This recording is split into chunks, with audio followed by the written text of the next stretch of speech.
Bizarre Brain Comics.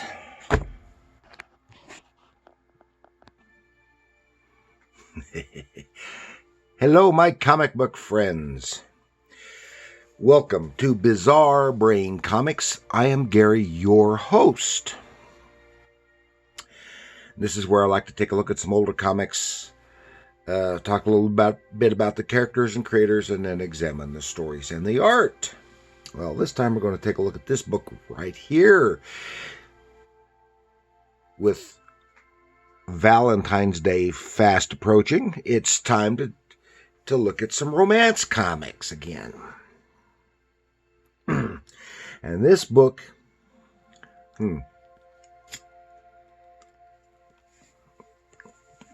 see, this isn't just a comic book.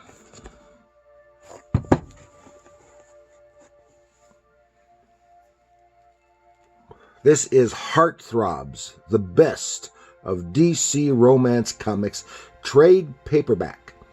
It's a fireside book from Simon & Schuster. It's edited with introductions by Naomi Scott. It's from 1979. This cover illustration is by Scott Pike, who made a whole career out of drawing romance comics. And it had an original cover price of $6.95. And I got this, 30 some odd years ago. Got it for $3.50 at a secondhand bookstore. No telling what it would be worth now. And this book is broken down into chapters. It is, reprinting comics. See? Comics.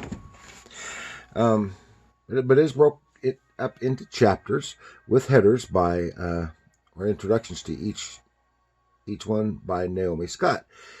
And these chapters are True Love, Contemporary Romance, The Serials, The Man's Point of View, and Advice to the Lovelorn.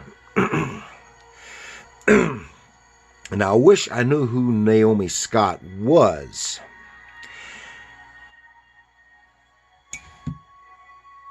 She must have been a writer of some kind. Maybe she wrote some comics. Maybe she did reviews. Who knows? Who knows? I can't find anything on this Naomi Scott because, unfortunately, there is a contemporary young actress by the name of Naomi Scott, and all I can find under that name is her. I look and look and look. I put in all kinds of combinations, including comics and stuff. The closest thing I can find are listings for this book, but nothing about her. Because everything under Naomi Scott's name is the actress. That's frustrating. The only thing that I know of that Naomi Scott was in was the Power Rangers movie from a few years ago. So let's take a little look here. Examine the book, The Best of DC Romance Comics. As I said, it's 1979, so this would have been shortly after the demise of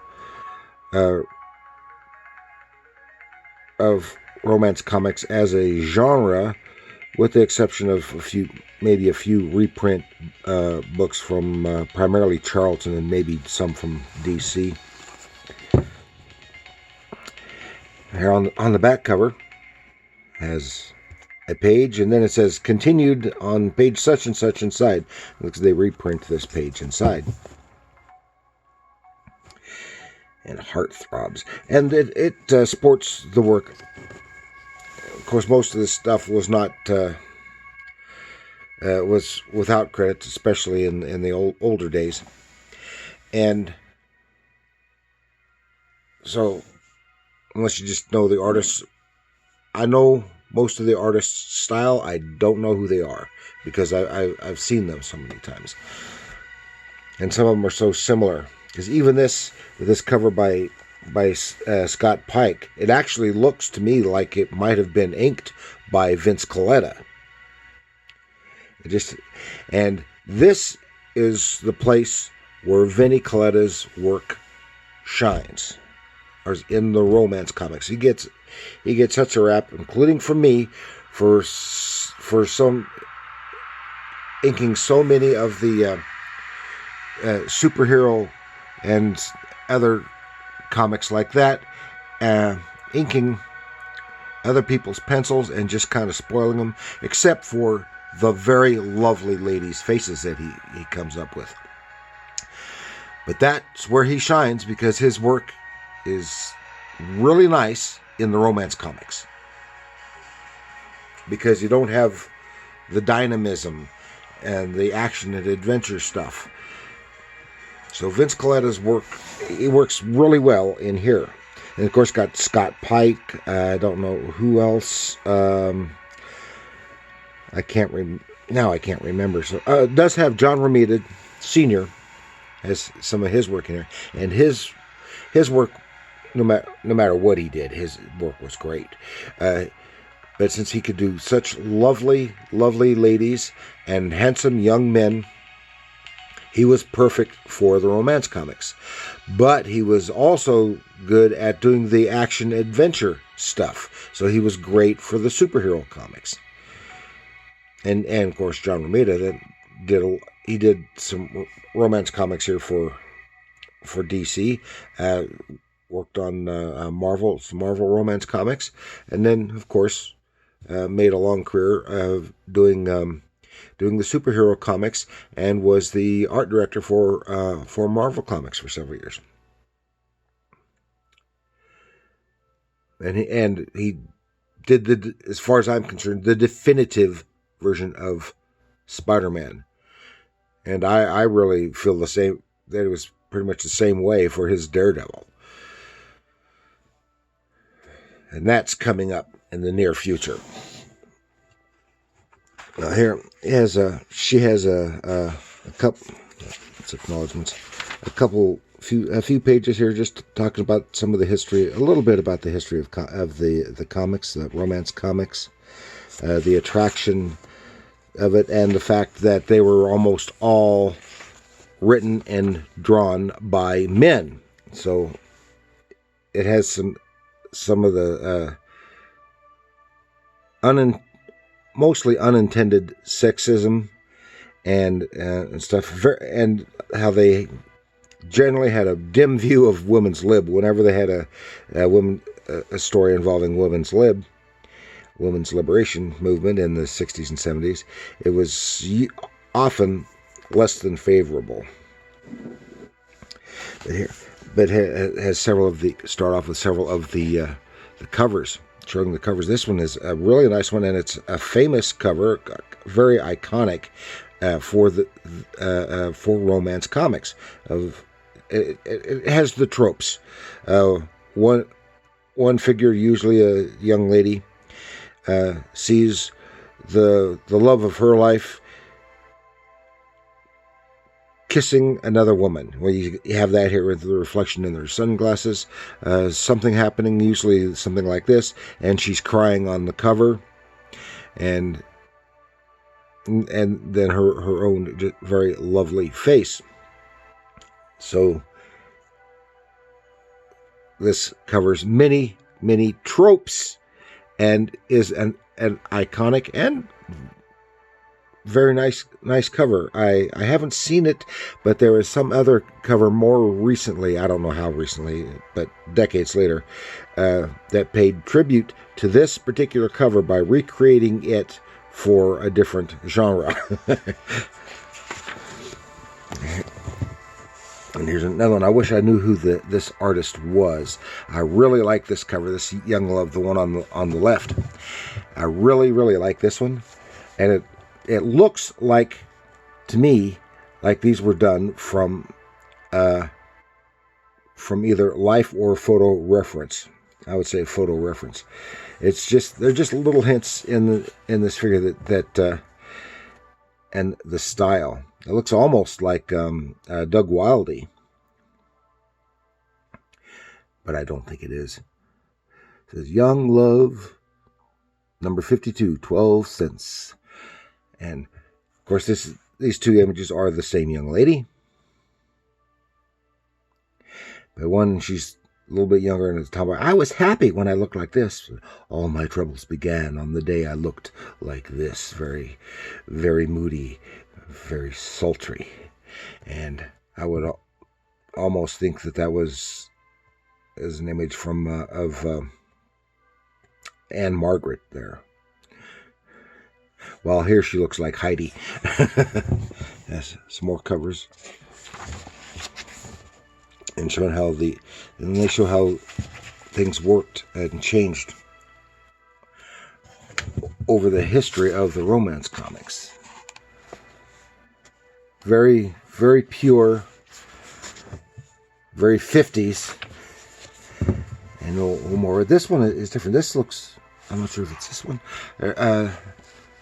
Can't remember. There's at least one in here that looks like it might have been drawn by Lee Elias, but I'm not positive. This is what I like the splash page. And here they had the headers from the you can see that up here for the cover titles that these stories were originally published in, but they unfortunately the years were not reflected. But you can see here some really nice artwork, and the stories range from the silly to the poignant. Secret Hearts. Here's the really nice one. And this is from the must be from the 60s, and this looks like it's Mike Sekowsky, best known for his work on Justice League of America and later Wonder Woman. This is some really nice stuff.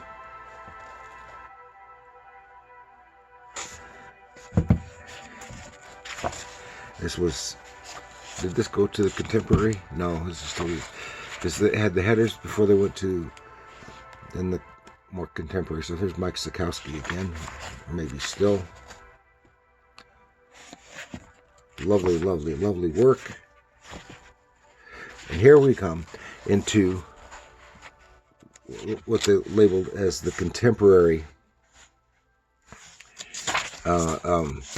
section. They only have a few stories in this section. They had a lot for that first one, but here's Full Hands, Empty Heart. This is very interesting. Here they actually give credits. Written by Robert Kanigher. John Rosenberger did the art. I like John Rosenberger. I liked his some of his Archie style stuff, and of course Vince Colletta, where his work shines. And this kind of stuff, and they worked very well together.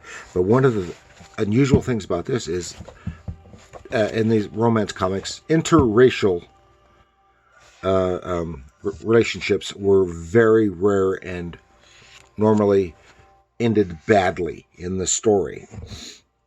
This is a young lady, a lovely young lady. She is a nurse, and she starts having a relationship with this white doctor. They're just working in the hospital, and they grow closer in their workspace, and they finally kiss, and then they start dating, and a little bit. Then something happens. Got a junkie's going crazy, breaking in, trying to get drugs, and in the process, saving her life, the young doctor is stabbed and dies there on the floor. See? And it's a very, very touching story. Here is another one that I liked. This is That Strange Girl. And this is their flirting on this, I say just flirting with talking about lesbianism. there are hints, and it might be difficult to actually see that, especially if you're a kid and don't know much about it. But as one thing that is interesting about it, of course, the girl's name is Liz, and she's pretty much a tomboy, doing boys' chores, always dressing in pants and such like that, saying she's not like other girls, and she's so boys are a drag. Besides, I don't have anything to wear, and says, and mother buys her some clothes. Says, oh come on, with these new clothes. I'd feel like a girl, Liz. Says, don't be so shook, mother. A lot of girls wear pants. Then says, and some girls don't like boys, Liz. Mother, how could you? You just know what you've got to know, but you know what she's talking about there. And she's good in sports, and she has a close friend that she hangs around with who also is not interested in boys and doesn't date. Stuff like that. Until on the girls' basketball game, she bumps into this guy and knocks him down. They start chatting, and they getting to know each other a little bit. And then she thinks he is pulling a prank on her after they kiss, and then she pulls away. Says something about, I mean, you have to be normal. I said, normal? What do you think? What do you think I was? Some kind of ... Liz, it was a bad choice of words. And she rushes home in tears. And then he follows her, and oh, yes, she realizes she does love him. Oh, yes, indeed. Then they talk about cereals, because several of these cups had long cereals, so this is just like soap operas, and that's just have some of the episodes from the some of these cereals. I think this is. That looks like John Romita, maybe pencils, but I don't think he did the inks. Yeah, maybe he did.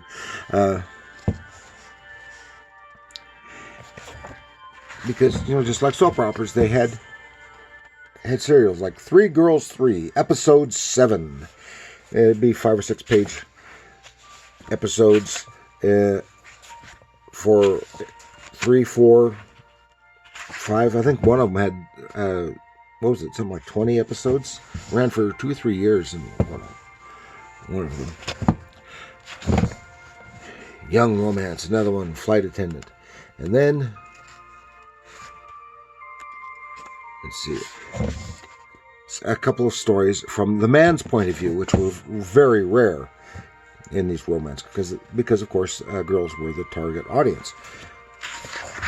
But the guy is the main protagonist, often telling the story.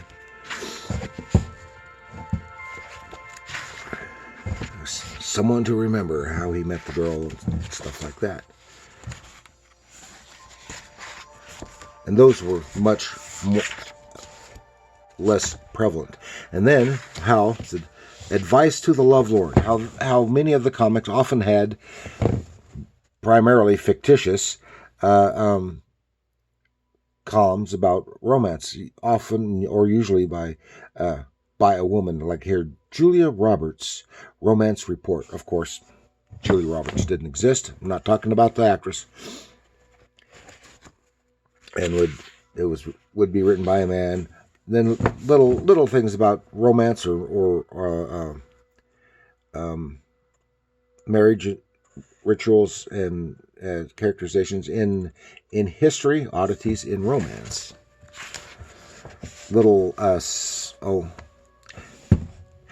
You can be beautiful, beauty things. Little quizzes about yourself or whatever. More stuff. Do's and don'ts of dating and all that stuff. is one of the lovelorn advice columns written by a fictitious man. And that is the conclusion of that book. It's very, very informative because all that stuff right there in front of you, all in one volume, and a good overview of romance comics. Good for reading if you happen to like romance comics. I like romance comics. I didn't when I was a kid. My sister had a few, and I kind of got some of hers. But then later, I started getting them because I appreciated them for what they were, for the medium, for the artwork, for the storytelling, and the comics medium is, of course, a great medium for storytelling.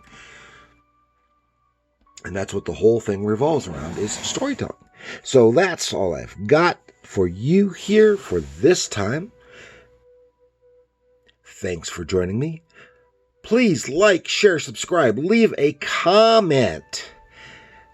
And remember, comics are art.